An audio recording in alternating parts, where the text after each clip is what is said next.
สบายดีท่านผู้ชมที่รักเพลงขอต้อนรับท่านเข้าสู่การนำเสนอรีวิวของเครื่องตัดสติกเกอร์คาร์ดโอเค DC 330เนาะ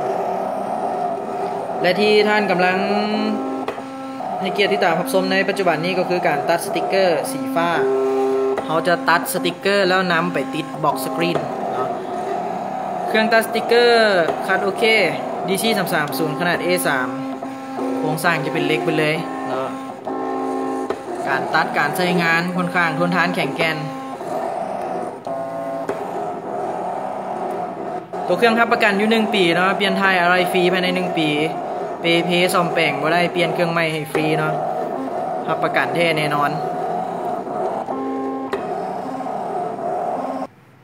เจ้าในปัจจุบันนี้ก็คือตัดสำเร็จเป็นที่เรียบร้อยแล้วเดี๋ยวเขาจะเลื่อนเอาสติกเกอร์ออกมาเนาะ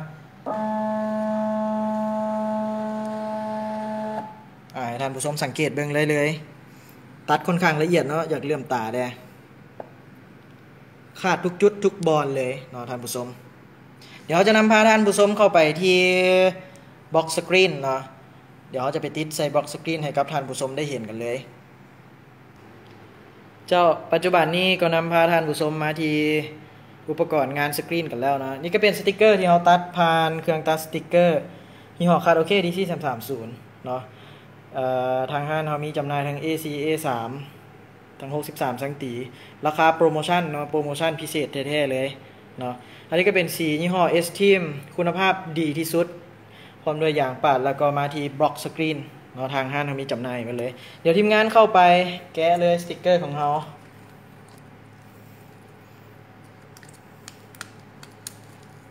สำหรับลูกค้าท่านใดที่ติดตามรับชมแล้วยังบ่ทันเข้าใจเนาะหรือว่าอยากรีเริ่มธุรกิจงานสกรีนเสื้อก็ต้องกังวลใจนะทางทีมงานเราเทรนนิ่งให้ฟรีอยู่แล้วเนาะเข้ามาได้ที่ SVM ให้ทานได้หลายกว่าทุกบอลเลยเนาะบ่ว่าจะเป็นฟอนต์บ่ว่าจะเป็นการแถมรายการแถมหลากหลายกันเลยปัจจุบันถ้าเป็นงานของเครื่องรีดสกรีนที่เป็นงานรีดฮ้อนก็มีราคาโปรโมชั่นเนาะเป็นงานที่ว่าใส่กับบล็อกสกรีนก็มีโปรโมชั่นเช่นเดียวกันเนาะเครื่องตัดสติกเกอร์นอกจากจะตัดสติกเกอร์มาติดบล็อกสกรีนแนวนี้แล้วยังสามารถตัดสติกเกอร์ไปติดใส่แก้วติดใส่ประตูห้องการต่างๆเนาะที่ว่ามักเปลี่ยนสติกเกอร์เรื่อยๆก็สามารถนำเอาเครื่องตัดสติกเกอร์ไปตัดเป็นของทานเองเลยเนาะ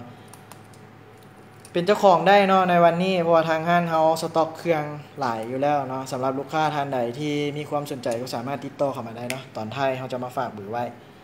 ตอนนี้แกะออกมาใกล้จะสำเร็จเป็นที่เรียบร้อยกันแล้วเนาะ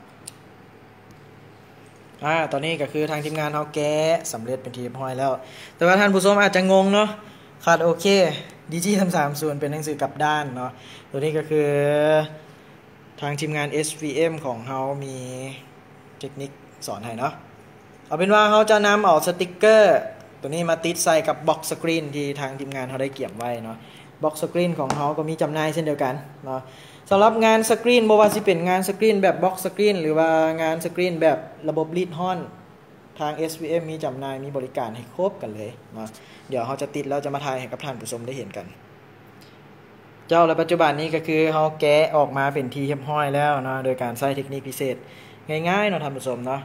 เอาเป็นว่าเดี๋ยวทีมงานเขาจับบล็อกสกรีนเขาเก็บไว้วางเฉย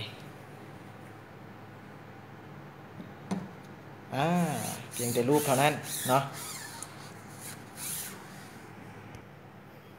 ท่านผู้ชม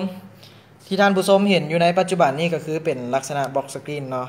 อ่านได้ก็คือเป็นคาร์ดโอเค DC 330เนาะสำหรับเทคนิคต่างๆแมนทางทีมงานเขาสอนให้เน้นแล้วเน้นอีกเนาะหลายๆคน